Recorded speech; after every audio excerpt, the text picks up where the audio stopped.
The sound of the deadbolt sliding home hit different than any sound I'd heard before. It wasn't loud, just a metallic click, but it echoed in my chest like a gunshot. I stood on the front porch, my hand still raised from knocking, frost already forming on my eyelashes.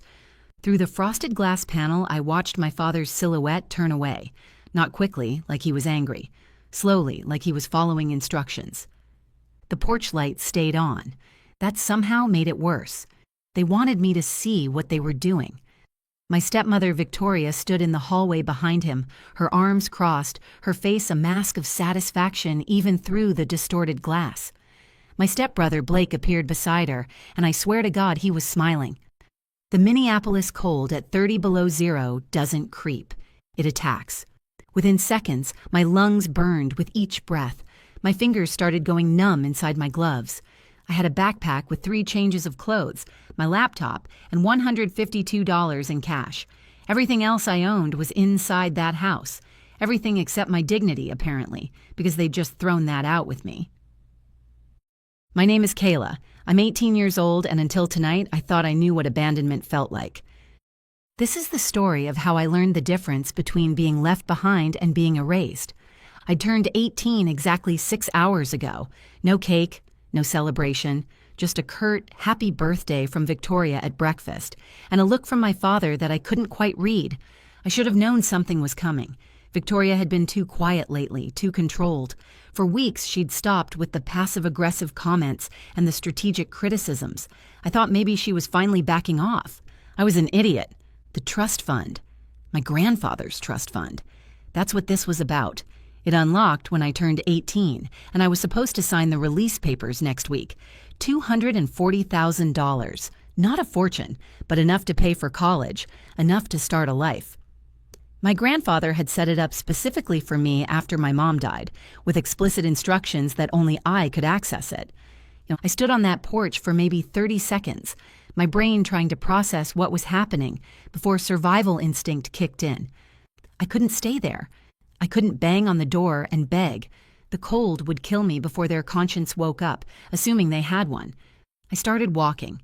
The abandoned garden shed 3 blocks away had been my hiding spot since Victoria moved in 5 years ago. It wasn't much, just a rotting wooden structure behind a foreclosed house, but it was shelter. I'd stashed an old sleeping bag there last summer, some emergency supplies. It would keep me alive until morning. That's when the hand grabbed my wrist from the shadows. I jerked back, nearly slipping on the ice, but the grip was iron tight. A figure stepped into the circle of streetlight. Ruth, the homeless woman who lived on the corner. I'd given her my lunch money a few times, helped her find the warming shelter during cold snaps. She was probably in her 60s, with wild gray hair and layers of worn coats, but her eyes were sharp. Right now, they were wide with terror. "Do not sleep in that shed tonight," she said, her voice urgent and clear. "Get a hotel room. If you go back there, you won't wake up." "What are you talking about?" My teeth were already starting to chatter. "Just trust me. The Starlight Motel 2 blocks west. Go now." She pressed something into my hand, a crumpled $20 bill. "Add it to what you have. Get inside. Get warm. Don't go to that shed." I wanted to argue, to ask questions, but the cold was already seeping through my coat. I nodded and started walking toward the motel's flickering neon sign in the distance. Behind me, Ruth disappeared back into the shadows. The motel lobby smelled like cigarette smoke and industrial cleaner. The desk clerk barely glanced up from his phone when I approached, and I was grateful for his indifference. I didn't want to explain why an 18-year-old girl was checking in alone at midnight with nothing but a backpack. $43, he said flatly. Cash only. Checkouts at 11 a.m. I counted out the bills with numb fingers and took the key to room 12. The room was barely warmer than outside. I cranked the ancient heater until it rattled and wheezed, filling the air with the smell of burning dust. I sat on the edge of the bed, still wearing my coat, and waited for the shaking to stop. It wasn't just from the cold anymore. This was the moment I was supposed to fall apart. This was when the tears should come, when I'd collapse under the weight of being rejected by my own father. But my eyes stayed dry. I stared at the water-stained ceiling and felt something else instead, a cold, crystallizing clarity. I'd spent 5 years making excuses for my father, Marcus, telling myself he was weak, that Victoria controlled him, that deep down he still loved me and was just too beaten down to show it. I told myself he was a victim too, trapped in a marriage with a woman who demanded absolute obedience. Tonight proved I was wrong. He wasn't trapped. He was complicit. Weakness is passive. What he'd done was active. He'd calculated the cost of defending me against Victoria's rage and decided it was too high. He'd watched his only daughter get locked out into a blizzard that could kill me in hours, and he'd made his choice. The door hadn't locked itself. He'd turned that deadbolt with his own hand. I pulled out my phone. 3 missed calls from my best friend Nina, 2 texts asking if I was okay. I sent her a quick message. "I'm safe. Long story. We'll explain tomorrow." Then I realized Ruth might need to reach me. I sent another text to Nina asking her to give Ruth my number if she saw her, along with the motel address. After that, I turned off my phone to save the battery. I wedged the desk chair under the door handle and lay down on the bed fully clothed. I didn't sleep exactly. I just waited, my mind turning over Ruth's warning again and again. Why had she been so terrified? What did she know about that shed? Tomorrow I'd find out. The sun hadn't fully risen when I arrived at the 24-hour diner on Franklin Avenue. Ruth had called me an hour earlier through Nina, suggesting we meet there. She was already nursing a cup of black coffee that looked like it had been sitting there for an hour, but her eyes were alert. When I slid into the booth across from her, she didn't waste time on pleasantries. "I used to be a legal secretary," she said. Her voice was raspy from years on the street, but her words were precise. 30 years at Hennepin and Associates. I know how people hide things, and I know how they get sloppy. She pulled out a battered tablet from her coat. The screen was cracked, but it still worked. She set it on the table between us and pressed play. The video was grainy night vision footage, the kind from a cheap trail camera. The timestamp read 11:47 p.m. last night, about 45 minutes after I'd been locked out. The view showed the garden shed, its boarded-up windows barely visible in the darkness. A figure entered the frame. My stomach dropped. Blake. My stepbrother was carrying a shovel. I watched, my coffee growing cold in my hands as he started piling snow against the shed door, not clearing it, packing it, heavy, wet snow, layer after layer, banking it against the door until it formed a solid wall. He worked methodically, checking the boarded windows, making sure every possible exit was sealed. Then he stopped. He stood there, looking at the shed where he thought I was sleeping, and he laughed. It was a short, satisfied sound, the sound of someone who'd solved a problem. He pulled out his phone, typed something, and walked away. The video ended. I stared at the black screen, my hands gripping the edge of the table so hard my knuckles turned white. "If you'd been in there," Ruth said quietly. "The temperature's supposed to hit 35 below tonight. With the door blocked and no airflow." She didn't finish the sentence. She didn't need to. "That wasn't an eviction," she continued. "That was an attempt to take your life." My throat felt tight. "How did you know? How did you have a camera there?" "I've been watching your family for 3 months," Ruth said. She took a sip of her coffee, her eyes never leaving mine. "Ever since I overheard Victoria and Blake talking outside the grocery store. They thought I was just another invisible homeless person, not worth lowering their voices around. Victoria said something about dealing with the girl before the trust activates. When I heard you sometimes went to that shed, I put the camera there just in case. I've been tracking them ever since." "Why?" I whispered. "Why would you do that for me?" Ruth's expression softened slightly. "Because 30 years ago, I had a daughter. She got caught between me and my second husband when their trust fund came due. He convinced me she was the problem. By the time I figured out what he was really doing, she was gone. Restraining order, moved across the country. I lost everything trying to make it up to her. My job, my house, my sanity." She tapped the tablet. "I'm not losing another girl to a family that values money over blood." I couldn't breathe. "Blake tried to end my life." "Yes, for the trust fund. If you pass away before you sign the release, it goes to your father. If you're just missing, they can petition for access after 7 years. But if you freeze in an abandoned shed after running away on your 18th birthday," Ruth's mouth twisted. Tragic accident. No investigation. Clean inheritance. The rage that filled me then wasn't hot. It was ice cold and absolutely clear. I looked at Ruth across the scarred diner table. We're going to the police, and then I'm going to make sure they don't see a penny of that money. Ruth smiled, thin and sharp. That's my girl. Let's go bury them. The 4th Precinct station smelled like burned coffee and floor wax. Detective Miller looked like he hadn't slept in 2 days. Salt and pepper hair, permanent 5 o'clock shadow, eyes that had seen too much. But those eyes sharpened considerably as he watched Ruth's video. He played it twice. The second time, he leaned forward, studying Blake's face on the screen. Attempted manslaughter at minimum, Miller said, leaning back in his chair. Probably more once we dig into it. This is premeditation. He brought tools, checked for exits, blocked everything systematically. He looked at me. You're sure you want to pursue this? This is your brother. Stepbrother, I corrected. And yes, he tried to end my life. Miller nodded. We'll pick him up within the hour. I'll need you to write out a full statement. Everything that happened last night. Everything leading up to it. He paused. What about your stepmother? Do you think she knew? She locked me out, I said. She's the one who made my father do it. But the video only shows your stepbrother. We can question him about her involvement, but right now the warrant is just for Blake. Miller's expression was sympathetic but firm. One step at a time. They arrested Blake before lunch. I should have felt safer.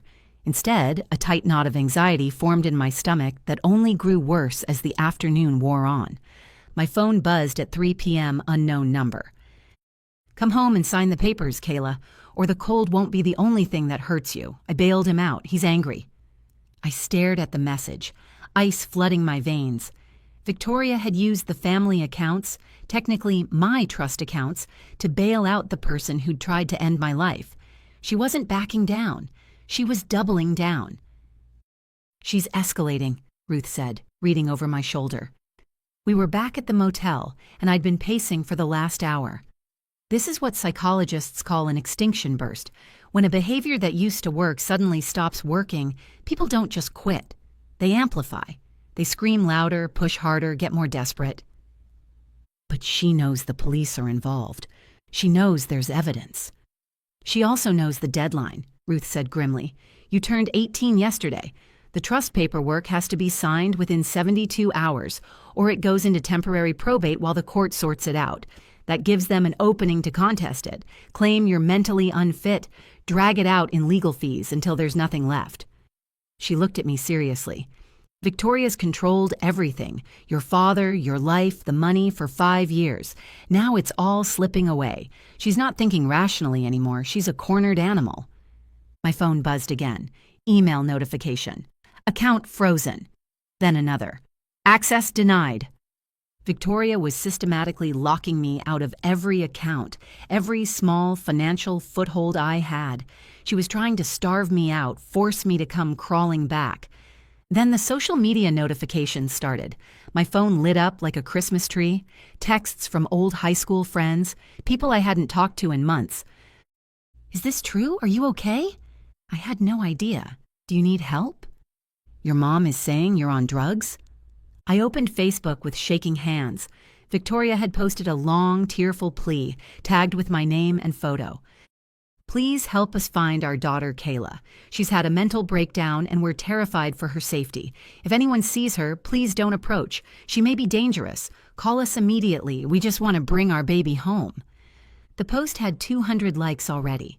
Dozens of comments from neighbors and family friends, all offering sympathy, all believing every word. She's brilliant, I said numbly. She's making sure no one believes me before I can even tell my side. Ruth took the phone from my hands and set it down. Let her play her games. She's fighting with rumors and Facebook posts. We're going to fight with paperwork and legal precedent. How? Tomorrow morning, we go to the bank. We don't wear hoodies and backpacks. We dress like you own the place. Ruth pulled a garment bag from her duffel. Because you're about to. The First National Bank downtown opened at 9 a.m. sharp. I walked through those glass doors wearing Ruth's borrowed black blazer and the one nice blouse I owned, my hair pulled back in a neat ponytail. I looked like I belonged there. I looked like money. Ruth walked beside me in her worn coat, but she'd cleaned up. Hair brushed, face washed. She looked less like a homeless woman and more like someone's eccentric aunt. Appearances matter, and we were here to win. "I'm here to see Mr. Foster," I told the receptionist. "Senior trustee for the Brennan estate." The receptionist's eyes flicked over my outfit, trying to reconcile my age with my confidence. "Do you have an appointment?" "I don't need one. I'm the beneficiary, and today's the last day to sign." I slid my ID and birth certificate across her desk. "He'll want to see me."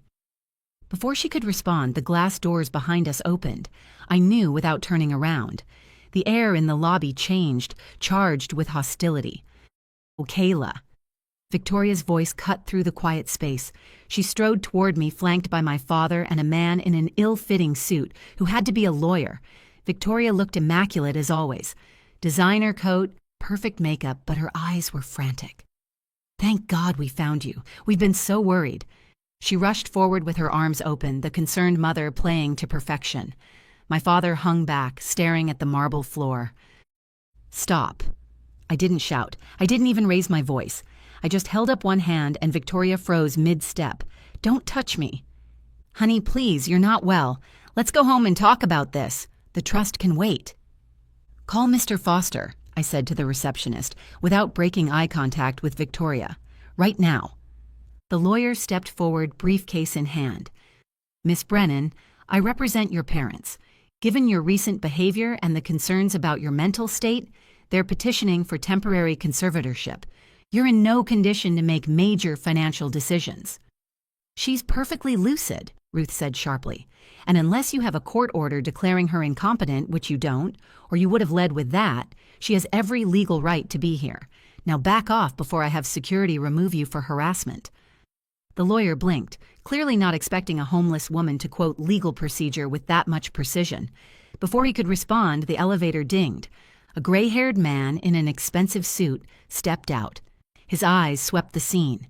Me, Victoria, the lawyer, Ruth, before settling on the ID sitting on the reception desk. "Miss Brennan?" he asked. "That's me." "Peter Foster, senior trustee. I've been expecting you." He looked at Victoria with cool professional distance. "Mrs. Brennan." "Mr. Foster, you can't let her sign anything," Victoria said, her voice rising slightly. "She's not stable. She's been living on the streets. She's—" "Mrs. Brennan," Foster interrupted. "The terms of the trust are explicit and legally binding. The beneficiary turns 18, she signs, the funds transfer. Unless you have a court order declaring her mentally incompetent, this transaction proceeds as planned." He paused. "Do you have such an order?" Victoria's mouth opened and closed. The lawyer shifted his briefcase uncomfortably. They had nothing but threats and manipulations, and those didn't work on bank lawyers who dealt with estate law every day. "I didn't think so," Foster said. He gestured toward the elevator. "Miss Brennan, shall we?" As the elevator doors closed, I watched Victoria's careful mask finally crack. The concern evaporated, replaced by something raw and desperate. She knew. It was over. Foster's office was all dark wood and leather chairs. He laid out the documents on his massive desk, page after page of legalese that basically said, "The money is yours. Sign here." I read every word. Ruth sat beside me, occasionally pointing out specific clauses, her legal secretary training evident in every comment.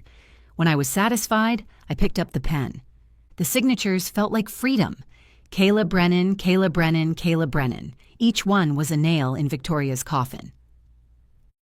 "There's one more matter," Foster said after I'd signed the final page. He pulled out a thick sealed envelope. "Your grandfather added a codicil to the trust a week before he died, a negligence liability clause." I frowned. "What does that mean?" "It means your grandfather was a very perceptive man."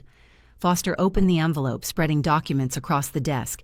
He stipulated that if you were ever found to be in a state of distress or danger caused by your guardians, the trust would automatically fund a private investigation and legal prosecution against them. My breath caught.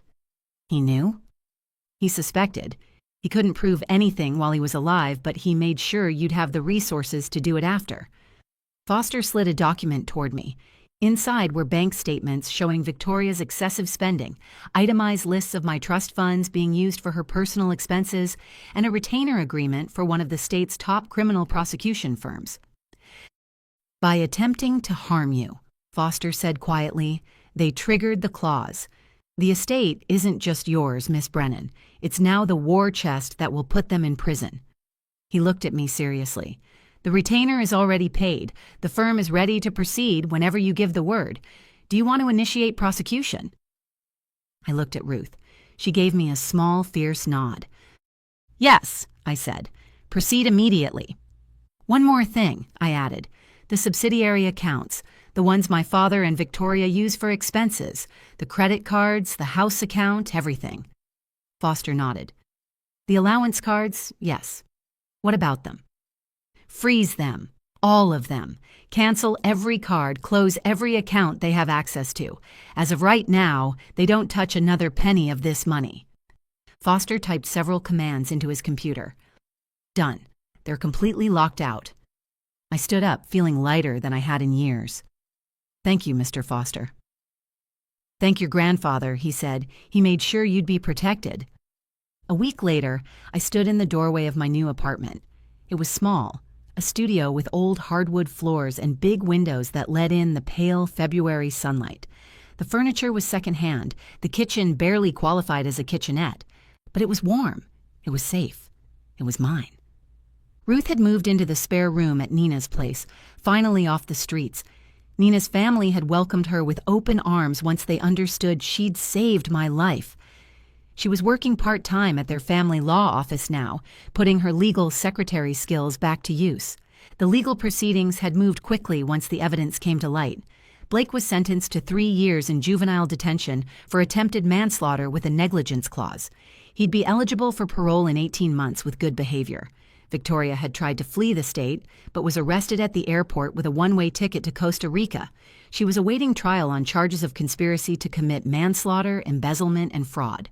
As for my father, the prosecution determined he was complicit, but offered him a plea deal in exchange for testifying against Victoria. 2 years of probation and mandatory counseling. He took it without hesitation. A knock on the door made me look up from unpacking. I checked the peephole and went still. My father stood in the hallway. He looked like he'd aged a decade in a week. His coat was thin and worn, not the expensive wool one he used to wear. His face was gray with stubble, his eyes hollow. He was shivering.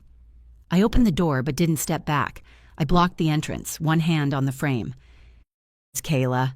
His voice cracked. "Can I come in? It's cold out here." "I know," I said. He looked past me into the apartment, and I saw the calculation in his eyes, the warmth, the safety, the space I'd claimed without him. "We lost the house," he said. "The trust foreclosed on the mortgage. Victoria's in custody awaiting trial. Blake's in juvenile detention serving his sentence." He swallowed hard. "I have nowhere to go." "Okay," I said. "Kayla, please." His voice broke. "I'm your father. You can't just... Family is supposed to stick together. I didn't know it would go this far. I thought you'd be okay. You're smart. You're resourceful.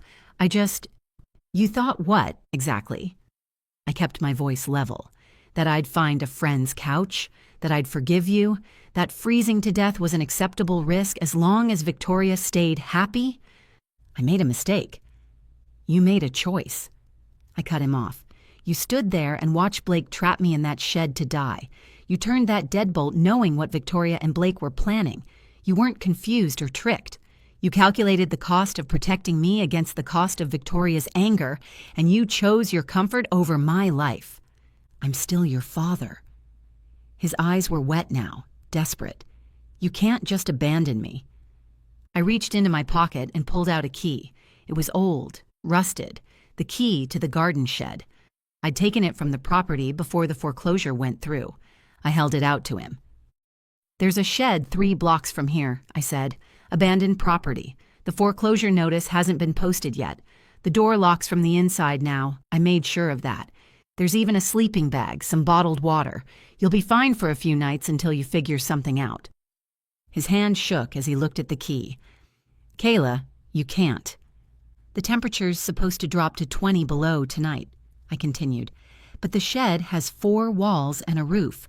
That's more than you gave me. I'm your father." It was almost a whisper now. "You were my father," I corrected. "Now you're just someone who made a really bad investment." I pressed the key into his hand and stepped back. "Be inside before sunset," I said. "The cold's no joke." He stared at the key like it was a snake.